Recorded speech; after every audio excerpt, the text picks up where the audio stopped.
Welcome to EducAgent Studio, where a crew of AI agents help us teach, and you learn with ease. Here's the problem we'll solve today. A 3x3 matrix A has columns satisfying col1 plus col2 equals col3. We'll show A is not invertible by first finding a non-zero vector x with AX equals 0, then connecting that same column relationship to pivots and rank during row elimination. Rewrite the condition by moving A3 to the left. Now we can read it as a linear combination of columns that equals the zero vector. That's the big message. The columns are linearly dependent because one non-trivial combination gives 0. Remember, multiplying A by X forms a linear combination of the columns of A, using X's entries as coefficients. So we just need to pick coefficients that recreate a known column dependence. The dependence literally hands us the coefficients, 1 on A1, 1 on A2, and -1 on A3. This X is not the zero vector, which is crucial for proving A can't be invertible.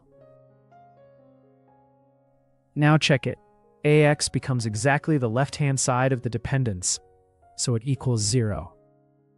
An invertible matrix cannot send a non-zero vector to 0, so this already proves A is not invertible. Even though these vectors live in R cubed, we can sketch them in a tilted plane using perspective. The parallelogram shows that adding A1 and A2 lands exactly on A3. So the columns can't fill all of R3.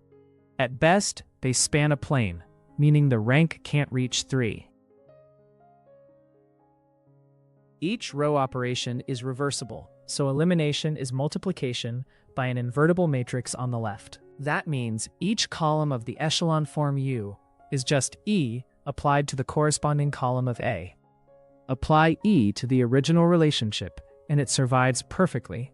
Column 3 is still the sum of columns 1 and 2, after elimination. In U, we still have U3 as a combination of U1 and U2, so the third column cannot add a new independent direction. Pivots are identified in the echelon form U. A pivot in column J means column J of U has a leading entry. And importantly, elimination does not change which columns are pivot columns. A and U share the same pivot positions and the same set of pivot columns. A pivot in column 3 would mean column 3 of U cannot be produced from earlier pivot columns. But U3 equals U1 plus U2 says it is produced from columns 1 and 2, so column 3 cannot contain a pivot. Now connect no third pivot to the standard Chapter 2 equivalences for invertibility. All these statements are equivalent: 3 pivots, full rank, independent columns, and only the trivial solution to AX equals 0. Because we have a column dependence, the rank can be at most 2. That forces fewer than 3 pivots, so A cannot be invertible. The entire problem hinges on this. Column 3 is built from columns 1 and 2, so the columns cannot be independent. That dependence immediately produces a non-zero vector in the null space, proving AX equals 0 has more than the zero solution. Since the relation persists in echelon form, column 3 still contributes nothing new, so it can't host a pivot, and invertibility is impossible. Ready for another quick win? Hit the next video, and let's keep building your intuition. Each one makes the next feel easier and more natural.